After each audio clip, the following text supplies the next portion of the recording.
Léann Máirín Mhic Lochlainn.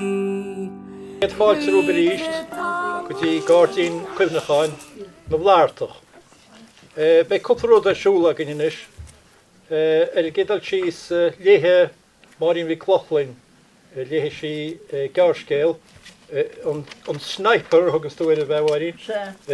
Tá focail Gaeilge acu bach níor haine sé lín muiscuide thugann siad an Gaeilge agus snípéir thugtar freisin níl sam cé bhhair sé sé. Aici is the sniper. It was written by Liam, of course, just after the Civil War. It was written, as a matter of fact, it was written in June 1923, and it was one of the first short stories, I think. And where did he get it published? He got it published in his brother's paper, The Irish People, over in Chicago. There was a great rapport or cooperation between Liam and Tom all the time, for a long time. Even though certain people said that he gave up interest in politics when he went over to London early on. That wasn't true. He sent this short story and a few more during that year of 1923. Aici Léann Máirín sin agus in the year sin Léann Jim reads stuff as Jim Ward will read some of Tom O'Flaherty's writings in America. Thomas, as you know, was a founder member of the Communist Party of America, and Jim will read a few. We'll also remember Peggy, his daughter, who died recently. Liam's daughter. Liam's daughter, Peggy, who died recently. Peggy O'Sullivan. And we must remember other people who have left us since we got together. Máirín lost her husband and her mother, and Fhlaithearta Níor Canon, the great reader we had other years. Her mother is being buried today, as a matter of fact. And Maggie, who was with us all the time, and she's there, Maggie. She lost her husband as well during the year. So we remember them all, but we'll talk a little bit about Peggy later. Cáiliúil mar sin seo aistriúchán, bhfuil tá le an fisin ní.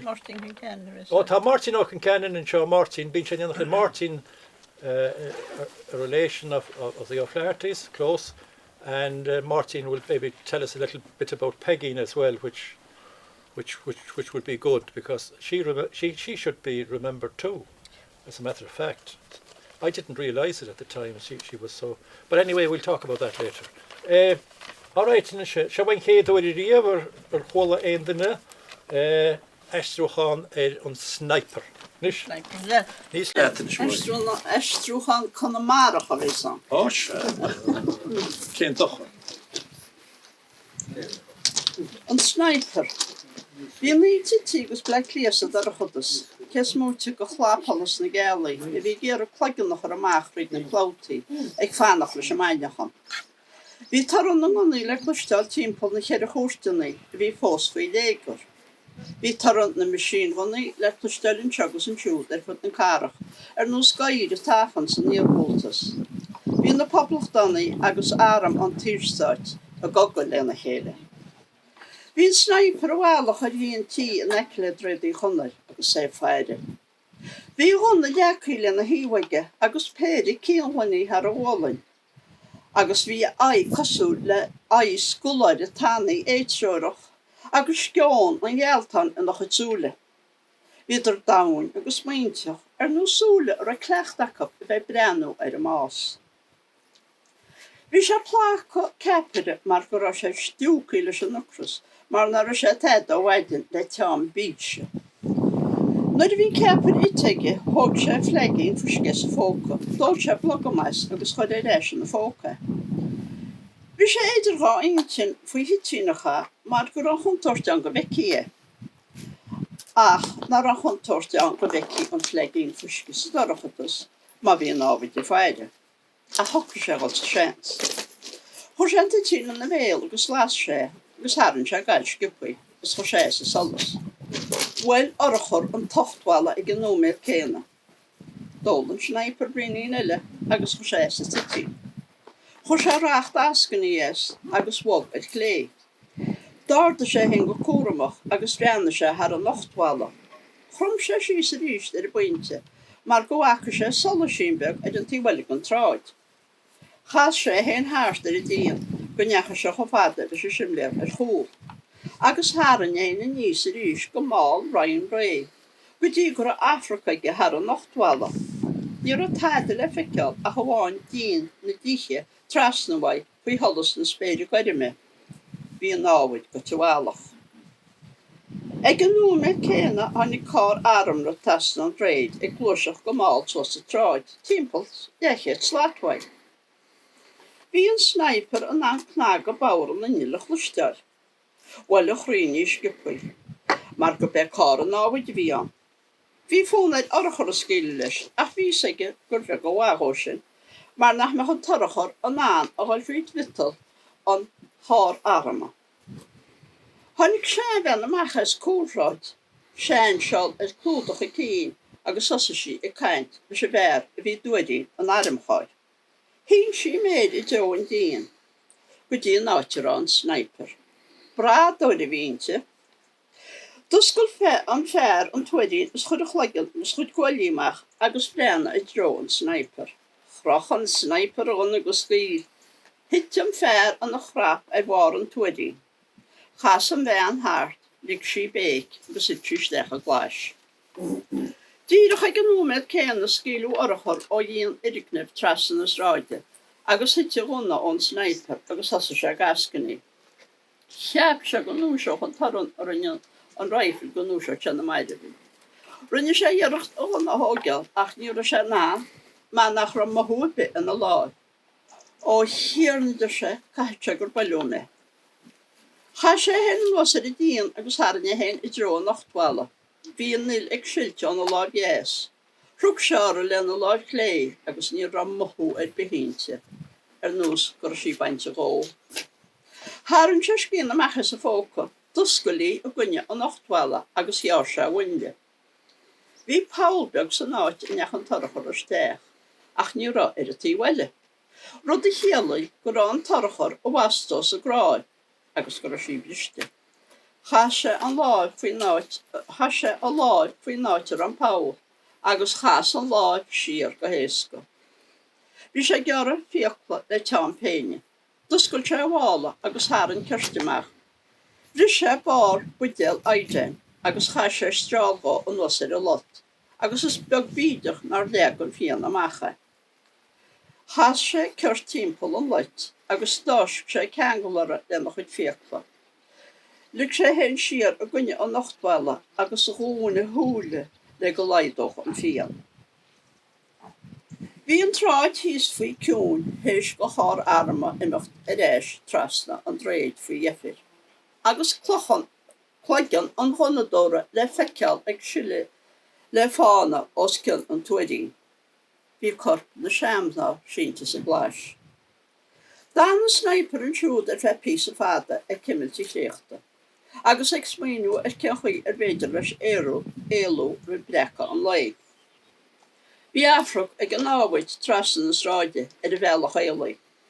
Agus chailte é a bharú, ach níor sé an raifil le úsáid. Agus níor ag ginis ach gona beag chuna sinna dhéana. An sin chuoine sé léin. Bhain sé á chaipín agus chas sé timppel a bhéal an raifilí. Chrach sé an raifil go raon rééis suas ar bhar an nochthálan sin go dtí gur an caipín le feiceáil ag an ábhaid ar a tíhhaigh an tráid. Ní thuaisce sin dínta nuair is cheol orchar faoid an caipín. Rú an sniper a ghanach an cín. Hit an caipín sí sé an tráid. Ó tsinrug sé an rifle a lád báide den a lád clé, agus lig sé síos har a díanaí. Agus tar éis cúpla nóméad lig sé an rifle titim freisin. Chrom sé síos a dían ag tarint a ládan na í. Lábh chun se go scipaí faoi clé. Brenn sé sós chairneal an dín. Déidir le na chlés. Cheapan sniper eile go fearr Máirí a bhí aige nar a chonig sé an caipín is a rifle titim. Bhí sé na héasa os cóid líne simléir ag breanú trasna agus a chloigeann le feiceáil go siléir. Tháinig me an go gáirí an sniper poblachtanach. Chroch sé an gona os cían an nachtbhla níor an sniper eile a fiche sláathaid sa glápollas. Bhíon fian an láid á hípa, ach déidir leis a bhhar go hogeal, cé gur á láid ag créile tean bíse. Ún sé bhéal go docht, háann sé ionáid agus gaeilge, chuir an toran agus an crá an láid leis an bhríomhbolla. Nuair a lána déitach brenn sé nón agus lig gáire áis, nuair a chonig sé go éiri leis. Hit an sniper eile an nuas an nachtbhla. Hit a ghonahhaid, well an tochtbhla, hit agus well sé polla a fógra barbadóre, agus sin rinne sé trup go san. Chas an sniper eile agus hit sé a chorpa cas a timppel sa spás, agus an sin bhil sé an talla. Dain sé sacrún sé. Bhí an sniper poblachtanach ag cléan ar a chonig sé an áhaid ag titim, ach ní le tean á sé. Bhí fíor éifelid, agus bhí an talas a titim nó, mar éidir an dochor a rinne an toracharó, agus lá fáda saoire bheith caiiteige gan mór an bí, bhí sé tucaí. Bhí déistin agus bolla fiacolaid ag breanú ar chorp na náhaide. Thosa sé caintla sin, a chur bhálacht ar a gCogadh, ar héin agus ar a síl mór. Cha sé bhaidhna agus churrácht ascan níos. Cho orachar amach le nach luis, nuair a bhfuil ghonna an díon fin na chosa. Tháinig chéal ar éisiige, leis a scantra for sé. Dim is gamal an éitis fó agus thosa sé gáidí. Cha sé bhaidhna agus churrás eile ascan níos. Thóg sé an phleiging fuisce as a fóca agus gaeilge siar di dheochamháin. Thógra sé an wascin díon is dal ag glorach ceanfort a chomplachta. Bhí chuile áit chu ciún agus ní bhecha an chuntort dal ag siúl na sráideannaí. Thug sé was a bhanach chu sé na fóca. Lábh chun sé an sin tríd inóid dín isteach sa teachís faoi. Bhfuil fistruachta na roin sé amach a chóhráid. Áil amach cerbhean áhaid bhhar sé, bhí ar a chur maithaige cheap sé, agus nach méidir gur ainaigir. Déitir sé bheith an éon chomplacht leis fiú, salma hálan scoilt. Dúirt sé le sin goidir go teir sa téans. Léann sé har an gúine suasráidí chonneil, cé gur sé ciún háirtear í hála bhí ag bar na sráide. Ru sé trasna na sráide mar sin héin, agus orachar á scuile leis ó chuile híomh, ach déire leis a chosathúirt leis. Cha sé héin ar a bhhalog le héis an chuir. Stop an machine ghonna. Dumpa an sniper an corpáirt, agus bhí súla mara bhuidára ag stána in ísir.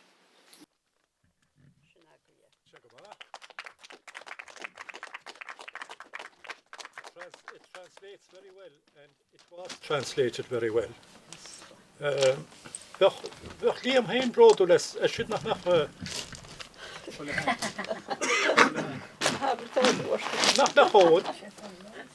ón, it translates very well. Sniper, he knew how to use a gun, of course, in the British Army, and he had a gun at home as well, I noticed, according to his letters. But it's a story of a sniper, and who does he shoot except his brother at the end there. And he wrote that in 1923, just after the Civil War, at the age of 26, and sent it off to his brother in Chicago. As I said, the brother who was one of the founders of the Communist Party of America, and he had founded a newspaper himself, the Irish People, and that was the first ghearrscéal. That was the first short story published in that paper by Tom, the brother. So they were working closely together. Talking about Tom, he wrote a lot, and I always wonder at how good Tom was. We all talk about Liam, but Liam had the advantage of going to university for a while. Tom didn't, but Tom was a brilliant writer too, and he spent most of his time writing for The Worker, which was the Communist Party paper over there, and writing a column every day for a long time, and drinking a lot as well, according to all reports. You know, I don't know how they did it. And aici, Jim will read a few extra excerpts or extracts or whatever, but from Tom's after the Civil War and round about that time anyway. Okay. Sleachta us the Toiler, December 17th, 1921. A Workers' Republic for Ireland by Thomas J. O'Flaherty. Judging from the press reports, the negotiations carried on in London between the representatives of the Irish Republic and those of the British government do not consider the position of the workers. It is quite likely that the official Sinn Féin element believe that the workers should be satisfied with an Irish flag and Irish exploiters, happy in the knowledge that when they were beaten over the head by an Irish policeman at the command of an Irish capitalist during a strike, that the baton would be made of native Irish hickory, and as they succumbed to the ministrations of the wooden argument, the strains of God Save Ireland would lull them into unconsciousness. But there is an element in Ireland that understands the economic basis of British rule, an element that has tasted the benevolent despotism of an Irish employer and went into the industrial trenches not against a foreign-born master, but against his own kith and kin of another class. This element knows that there can be no freedom in Ireland until the capitalist system is overthrown in Ireland and all over the world. The Irish Transport Workers' Union and the Communist Party of Ireland represents this element. When Connolly led the revolt in Dublin in 1916, some of his comrades in other countries did not understand why he lined up with the nationalist elements. They claimed that Connolly lost his original Marxian purity. These elements could not see in the revolutionary opportunism of Connolly the tactic that is today the guiding star of every revolutionary party in the world. Connolly's idea was to mobilise all the available discontent in Ireland and hurl it at the enemy. Out of the inevitable sacrifice which the Easter Week revolution entailed would spring a new movement inspired by example of the martyrs of Easter Week. Connolly knew quite well that national independence alone would never give Ireland independence until the empire was intended to bring out a revolution until the empire itself was overthrown. The inevitable revolution was overthrown. The citizen army composed of members of the trade unions were pledged not alone to strike for Irish freedom, but for the Workers' Republic. The nationalist volunteers had a certain contempt for the men of the citizen army. The former were carried away with their hostility to England into a feeling of sympathy with Germany. The citizen army, however, was just as much opposed to the Kaiser as to the King George, and hung over its headquarters the banner with the inscription, "We serve neither King nor Kaiser." The most significant events of recent occurrence in Ireland are the raising of the red flag over the port of Cork and the taking over of a factory in Dundalk by the local branch of the transport workers. In each case, the Soviet idea was utilised and the institutions run by the workers themselves.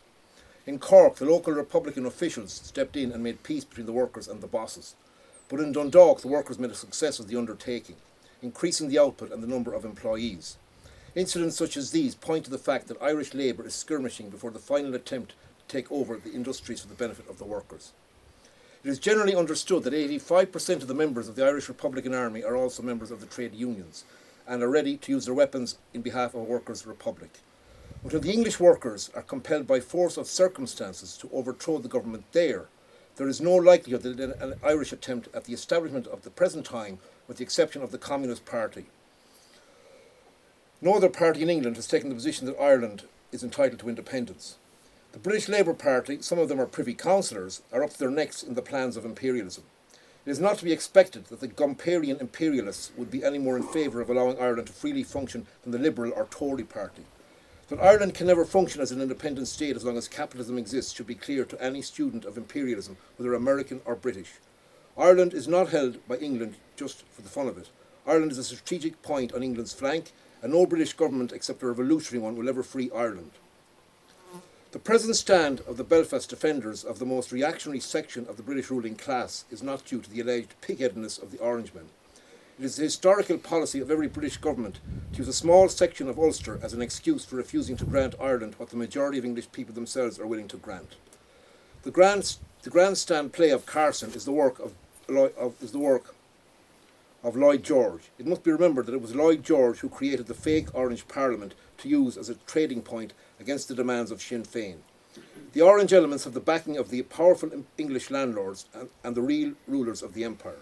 They refused to coerce Ulster, which is a diplomatic way of saying that the little bit of territory under the dominion of the big landowners of Belfast has veto power over any proposition made by the British government for the reconciliation of differences between Ireland and England.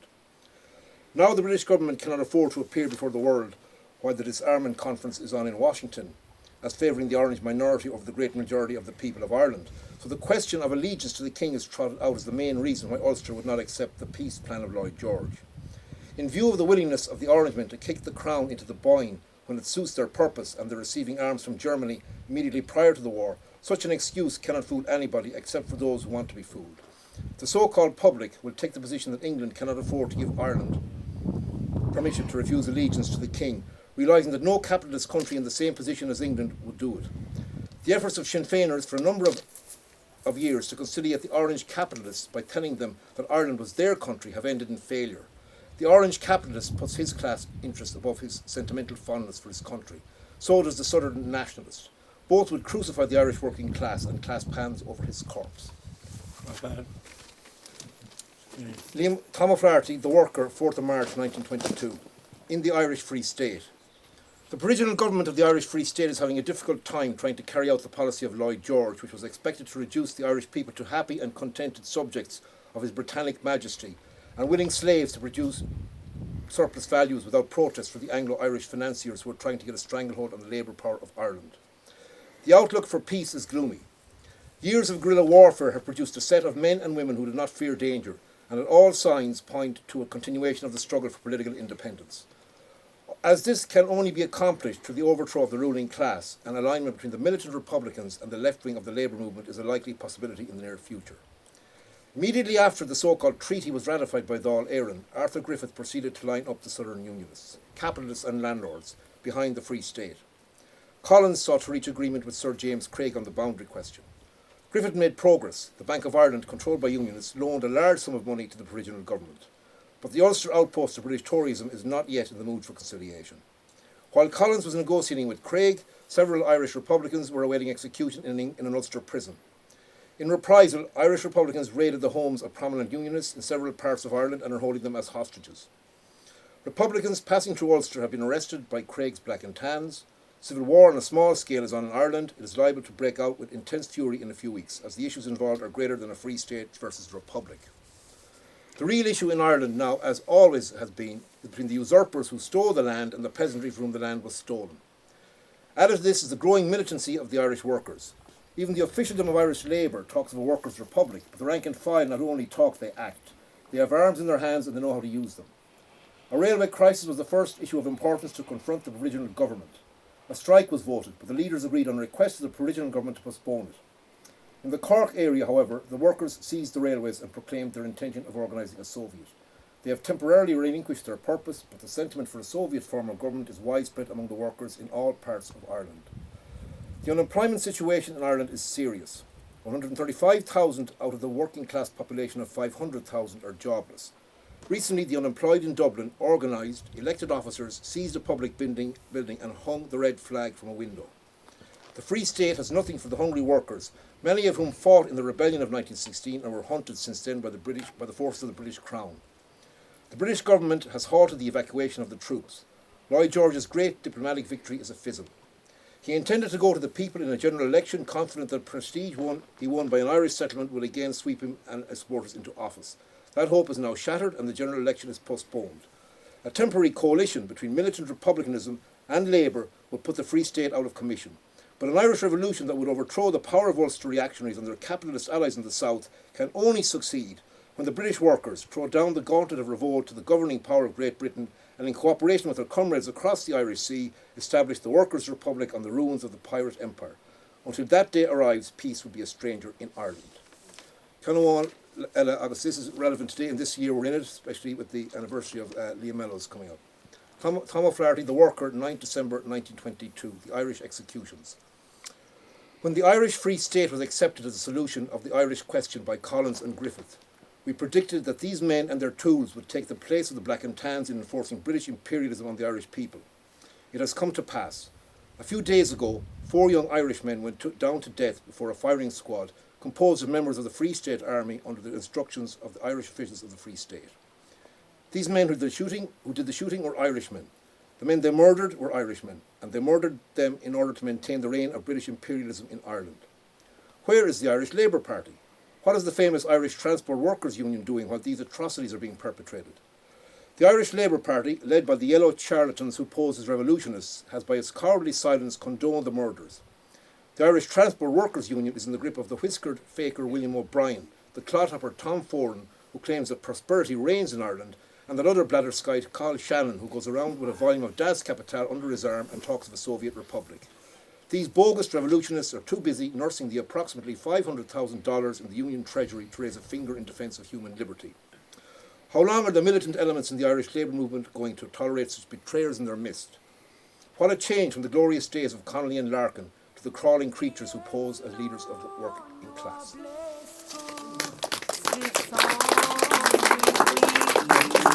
The notice how Jim said it's relevant today. I like that part.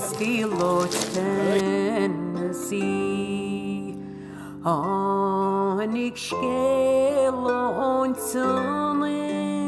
rif chearúchán